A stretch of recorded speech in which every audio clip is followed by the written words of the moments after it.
चलिए अब कुछ और टॉपिक्स की बात करते हैं। सेबी की सख्ती और बाजार की करेक्शन, इसका मतलब रिटेल का ऑप्शंस में एक्टिविटी काफ़ी कम हुई है। 82% तक वॉल्यूम कम हुए हैं। सुबह हमने इसकी बात की थी, एक बार रिविजिट करते हैं मिताली के साथ। Mitali, good afternoon. जी गुड आफ्टरनून। जैसा आपने बताया, रिटेल ऑप्शंस की जो कॉन्ट्रैक्ट की वैल्यू है वो काफ़ी कम होती नजर आई है। मार्केट करेक्शन एक रीज़न था, लेकिन जो मेजर रीज़न यहाँ सामने आता है वो है सेबी के स्ट्रिक्ट रेगुलेशंस।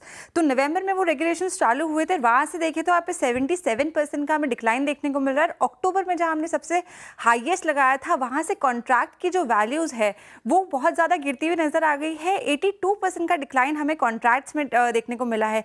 मेजर एक्सचेंजेस पे टर्नओवर में भी गिरावट आई है। जब से नवंबर 19 को सेबी का वो जो अनाउंसमेंट हुआ था उसके बाद देखें तो यहाँ पे 75% तक हमें टर्नओवर डिक्लाइन देखने को मिला है। तो रिटेल इन्वेस्टर्स जो है यहाँ पे डेरिवेटिव के डर से अब थोड़ा दूर जाते हुए नजर आ रहे हैं। और जनवरी 2024 के बाद यानी कि 17 महीने का लोएस्ट लेवल पर अभी हमें वॉल्यूम्स ट्रेड करते नजर आ रहे हैं। तो इस गिरावट के सबसे मेजर कारण सेबी का जो रेगुलेशंस है वही है। उन्होंने एक एक्सचेंज पर एक ही वीकली एक्सपायरी का अनाउंसमेंट किया, साथ ही लॉट साइजेस भी बढ़ा दिए गए। और 1 अप्रैल से जो स्ट्रिक्टर पोजीशन लिमिट्स का जो लागू होने वाले हैं वो भी एक रीज़न है जिसके कारण हमें रिटेल पार्टिसिपेशन यहाँ पे कम होता नजर आ रहा है। इसका मार्केट पे क्या इम्पैक्ट पड़ रहा है उसकी बात करें तो मार्केट में लिक्विडिटी गिरने से जो बिड और आस्क का स्प्रेड है वो बढ़ता जा रहा है, जिससे ऑप्शंस के प्रीमियम महंगे होते नजर आ रहे हैं।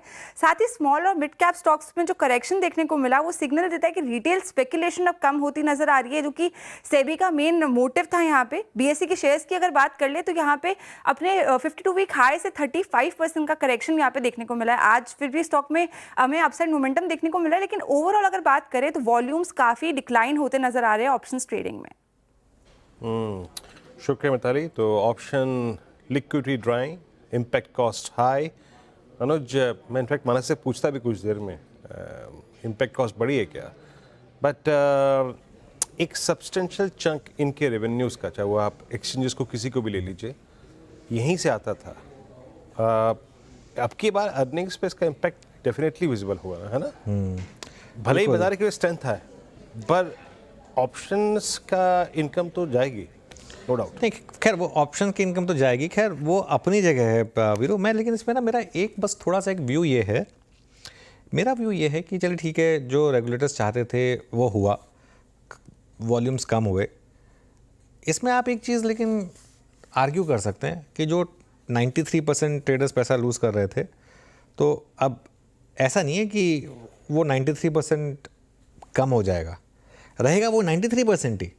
ऐसा नहीं है, वो 93% का एक जो पूल है वो शायद कम हो जाएगा।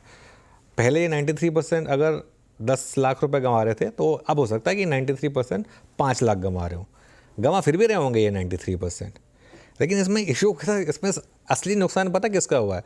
असली नुकसान इसमें उन 7% ट्रेडर्स का हुआ है जो एकदम प्रॉपर मेहनत करके या वो दिमाग लगा के अपना स्ट्रांग वो करके प्रॉफिट बनाते थे। खैर उसमें भी दो राय ये है कि वो जो 7% थे उनमें से ज़्यादातर तो एल्गो वाले प्लेयर्स थे या बिग प्लेयर्स थे। तो जो भी है, लेकिन एक चीज़ तो क्लियर है कि जो सेबी जो चाहता था कि रिटेल के वॉल्यूम्स कम हो जाएं एफएनओ में, वो ज़रूर हो गया। काफ़ी हद तक उसमें मार्केट का भी रोल रहा है, और वीकली एक्सपायरी कम होने का इम्पैक्ट तो हुआ है, इसमें कोई डाउट नहीं है। पहले तो हर कोई रोज़ वीकली एक्सपायरी हो गई थी, उसके बाद मंथली एक्सपायरी में भी एक बार थोड़ा सा लास्ट वीक में रोज़ एक्सपायरी होती थी, वो भी फिर सेबी ने बंद करा दिया। तो अब एक्सपायरी सिर्फ 2 होती हैं बेसिकली, एक ट्यूसडे को और एक थर्सडे को। वो ऑब्वियसली चेंज हो रही है कुछ समय के बाद, एनएसई की मंडे को हो जाएगी। चर्चा चल रही है कि बीएसई अपनी शायद फ्राइडे को ले आएगी, वो ठीक है। लेकिन ये तो है कि जो ऑब्जेक्टिव था, स्टेटेड ऑब्जेक्टिव अगर ये था कि वॉल्यूम कम हो जाए, वो तो हो गया। स्टेटेड ऑब्जेक्टिव अगर ये था कि लोगों के प्रॉफिट बढ़ जाएं रिटेल के, वो मेरे ख्याल से नहीं हुआ होगा। जिसने जो लॉस कर रहा था पहले, वो अभी भी लॉस ही कर रहा होगा, भले ही रोज़ लॉस ना करने के बजाय हफ्ते में लॉस कर रहा होगा।